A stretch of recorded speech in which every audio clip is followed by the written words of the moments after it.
ಬರದ ಛಾಯೆ ಆವರಿಸಿರುವ ಬೆಳಗಾವಿ ಜಿಲ್ಲೆಯನ್ನು ತಕ್ಷಣವೇ ಬರಪೀಡಿತ ಜಿಲ್ಲೆ ಎಂದು ಘೋಷಿಸಬೇಕು. ರೈತರ ಸಾಲ ಮನ್ನಾ ಮಾಡಬೇಕು ಹಾಗೂ ಪ್ರತಿ ಎಕರೆ ಜಮೀನಿಗೆ 60,000 ಪರಿಹಾರ ಘೋಷಿಸಬೇಕು ಎಂದು ಆಗ್ರಹಿಸಿ ಕರ್ನಾಟಕ ರಾಜ್ಯ ರೈತ ಸಂಘ ಹಾಗೂ ಹಸಿರು ಸೇನೆ ಗುರುವಾರ ಬೆಳಗಾವಿಯ ನಗರದ ಚೆನ್ನಮ್ಮ ವೃತ್ತದಲ್ಲಿ ಬೃಹತ್ ಪ್ರತಿಭಟನಾ ರ್ಯಾಲಿ ನಡೆಸಿತು.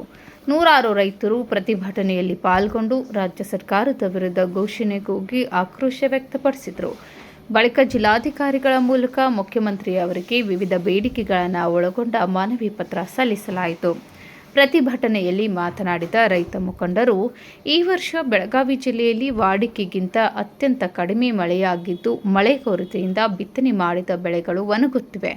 ರೈತರು ಲಕ್ಷಾಂತರ ರೂಪಾಯಿ ಸಾಲ ಮಾಡಿ ಕೃಷಿ ಮಾಡಿದ್ದರೂ ಮಳೆಯ ಕೊರತೆಯಿಂದ ಸಂಪೂರ್ಣ ಸಂಕಷ್ಟಕ್ಕೆ ಸಿಲುಕಿದ್ದಾರೆ. ಸರ್ಕಾರ ಕೂಡಲೇ ವಾಸ್ತವ ಸ್ಥಿತಿಯನ್ನು ಪರಿಶೀಲಿಸಿ ಬೆಳಗಾವಿ ಜಿಲ್ಲೆಯನ್ನು ಬರಪೀಡಿತ ಜಿಲ್ಲೆ ಎಂದು ಘೋಷಿಸಬೇಕು. ಬರ ಪರಿಹಾರವನ್ನು ವಿಳಂಬ ಮಾಡದೆ ರೈತರ ಬ್ಯಾಂಕ್ ಖಾತೆಗೆ ನೇರವಾಗಿ ಜಮಾ ಮಾಡಬೇಕು ಎಂದು ಒತ್ತಾಯಿಸಿದರು. ರೈತರಿಗೆ ಮಾರಕವಾಗಿರುವ ಕೃಷಿ ಸಂಬಂಧಿತ ಕಾಯ್ದೆಗಳನ್ನು ಸರ್ಕಾರ ಹಿಂಪಡೆಯಬೇಕು.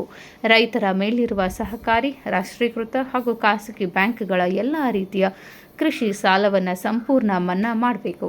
ನೀರಾವರಿ ಯೋಜನೆಗಳ ಕಾಮಗಾರಿಗಳನ್ನು ತ್ವರಿತವಾಗಿ ಪೂರ್ಣಗೊಳಿಸಿ ರೈತರಿಗೆ ಜಮೀನುಗಳಿಗೆ ನೀರು ಹರಿಸುವ ವ್ಯವಸ್ಥೆ ಕಲ್ಪಿಸಬೇಕು.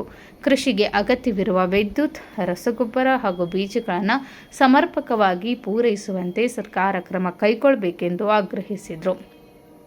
ಇವತ್ತ ಆಗಸ್ಟ್ ಬರುವಂತಹ ಸಮಯದಲ್ಲಿ ಇದುವರೆಗೂ ಕೂಡ ರೈತ ಶೇಕಡ 29.5% ಅಂತೇಳಿ ಮಳೆ ಕೊರತೆ ಆಗಿದೆ ಅಂತೇಳಿ ಸರ್ಕಾರನೇ ಒಪ್ಪಿಕೊಂಡಿದೆ. ಅದಕ್ಕಾಗಿ ನಾವು ಕೂಡ ಈ ಜಿಲ್ಲೆಯಲ್ಲಿ 15%ಗಿಂತ ಕಡಿಮೆ ಮಳೆಯಾಗಿದೆ ಬೆಳಗಾವಿ ಜಿಲ್ಲೆಯಲ್ಲಿ. ಮತ್ತು ಕಬ್ಬಿಗೆ ನೀರಿಲ್ಲದಂತ ಪರಿಸ್ಥಿತಿ ಆಗಿದೆ. ಇವತ್ತು ಗೊಂಜಾಳಕ್ಕೂ ಕೂಡ ನೀರಿಲ್ಲದಂತ ಪರಿಸ್ಥಿತಿ ಆಗಿದೆ. ನೀರಾವರಿಯಲ್ಲಿಯೂ ಕೂಡ ಇವತ್ತು ನಾವು ಈ ರಾಯಬಾಗ್ ಮತ್ತು ಮೂಡಲಗಿಯ ಕೊನೆಯ ಭಾಗದ ರೈತರಿಗೆ ಕೆನಾಲ್ಗಳ ಮುಖಾಂತರ ನೀರು ಕೂಡ ಕಡಿಮೆ ಮಟ್ಟದಲ್ಲಿ ಹರಿಸ್ತಕ್ಕಂತ ಒಂದು ಪರಿಸ್ಥಿತಿ ಜಿಲ್ಲಾಡಳಿತ ಉದ್ಭವಿಸಿದೆ. ನಾನು ಜಿಲ್ಲಾಡಳಿತಕ್ಕೆ ಮತ್ತು ಜಿಲ್ಲಾಧಿಕಾರಿಗಳಿಗೆ ಒತ್ತಾಯವನ್ನ ಮಾಡ್ತೇನೆ. ತಕ್ಷಣವೇ ಈಗೇನು ಮೂಡಲಗಿ ಮತ್ತು ರಾಯಬಾಗ್ ಭಾಗದ ಕೊನೆಯ ಭಾಗದ ರೈತರು ಸಂಪೂರ್ಣ ಸಂಕಷ್ಟದ ಪರಿಸ್ಥಿತಿಯಲ್ಲಿದ್ದಾರೆ. ತಕ್ಷಣವೇ ಜಿಲ್ಲಾಧಿಕಾರಿಗಳು ಕೆನಾಲ್ಗಳನ್ನ ವೀಕ್ಷಣೆ ಮಾಡಬೇಕು. ಅವರೇ ಖುದ್ದಾಗಿ ಹೋಗಿ ಎಷ್ಟು % ಗೇಜ್ ನಡೀತಾ ಇದೆ, ಎಷ್ಟು ಹೈಟ್ ಮಾಡಿದ್ರೆ ರಾಯಬಾಗದ ಮತ್ತು ಮೂಡ್ಲಿಗೆ ಕೊನೆ ಭಾಗದ ಹಳ್ಳಿಯ ರೈತರಿಗೆ ನೀರು ಸಫಿಶಿಯಂಟ್ ಆಗಿ ಮುಟ್ತದಂತಕ್ಕಂಥದ್ದನ್ನ ವಿವರವಾಗಿ ಖುದ್ದಾಗಿ ವೀಕ್ಷಣೆ ಮಾಡಬೇಕು. ಅದರ ಜೊತೆಗೆ ಜಿಲ್ಲಾಡಳಿತ ಮತ್ತು ಜಿಲ್ಲಾ ಉಸ್ತುವಾರಿ ಮಂತ್ರಿಗಳ ಸಹಯೋಗದಲ್ಲಿ ಮೀಟಿಂಗ್ ಅನ್ನ ಮಾಡಿ ತಕ್ಷಣವೇ ರಾಜ್ಯ ಸರ್ಕಾರಕ್ಕೆ ಒತ್ತಾಯ ಮಾಡಬೇಕು. ಜಿಲ್ಲಾಡಳಿತ ಬರ ಸಂಪೂರ್ಣ ರಾಜ್ಯ ತುಂಬ ಆವರಿಸಿಕೊಂಡಿದೆ. ಅದರ ಜೊತೆಗೂ ಕೂಡ ಬೆಳಗಾವಿ ಜಿಲ್ಲೆಯು ಕೂಡ ಬರ ಪರಿಹಾರಕ್ಕೆ ತಕ್ಷಣವೇ ಮೀಟಿಂಗ್ ಮಾಡಿ ಸರ್ಕಾರಕ್ಕೆ ಒತ್ತಾಯವನ್ನ ಮಾಡಬೇಕು. ಅದರ ಜೊತೆಗೆ ಜಿಲ್ಲಾ ಉಸ್ತುವಾರಿ ಮಂತ್ರಿಗಳು ರೈತ ಮತ್ತು ರೈತ ಮುಖಂಡರ ಸಭೆಯನ್ನ ಕರಿಬೇಕು.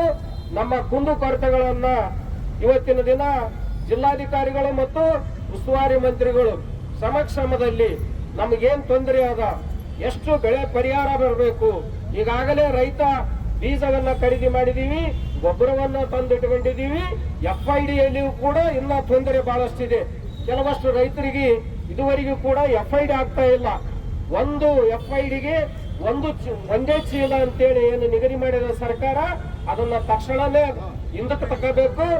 FID ಆಗದೆ ಇರತಕ್ಕಂತ ರೈತರಿಗೂ ಕೂಡ ಗೊಬ್ಬರವನ್ನು ವಿತರಣೆ ಮಾಡಬೇಕು, ಬೀಜವನ್ನ ವಿತರಣೆ ಮಾಡಬೇಕು.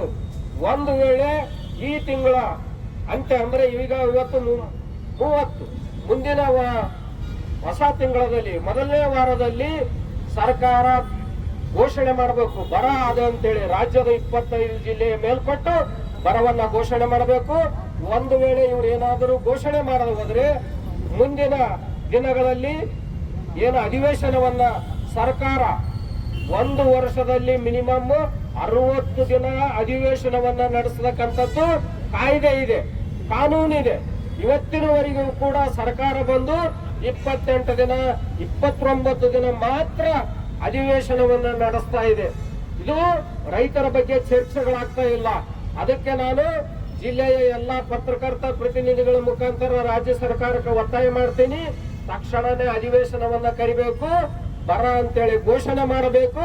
ಅದರ ಜೊತೆಗೆ 1 ಎಕರೆಗೆ 50,000 ರೂಪಾಯಿಯನ್ನ ಬರ ಪರಿಹಾರದ ಅನುದಾನವನ್ನ ಹಣವನ್ನ ತಕ್ಷಣನೇ ರೈತರ ಖಾತೆಗಳಿಗೆ ಹಾಕಬೇಕು. ಹಾಕಿದಂತ ಹಣವನ್ನ ಈ ಕೆಟ್ಟ ಬ್ಯಾಂಕರ್ಸ್ಗಳೇನಿದೆ, ಬ್ಯಾಂಕಿನವರು ಬೇರೆ.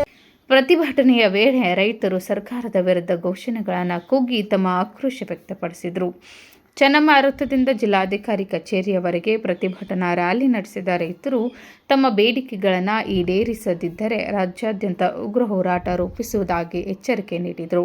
ಪ್ರತಿಭಟನೆಯಲ್ಲಿ ಕರ್ನಾಟಕ ರಾಜ್ಯ ರೈತ ಸಂಘ ಹಾಗೂ ಹಸಿರು ಸೇನೆಯ ಜಿಲ್ಲಾ ಮತ್ತು ತಾಲೂಕು ಮಟ್ಟದ ಪದಾಧಿಕಾರಿಗಳು, ವಿವಿಧ ರೈತ ಸಂಘಟನೆಗಳ ಮುಖಂಡರು, ನೂರಾರು ರೈತರು ಹಾಗೂ ಸಾರ್ವಜನಿಕರು ಭಾಗವಹಿಸಿದರು.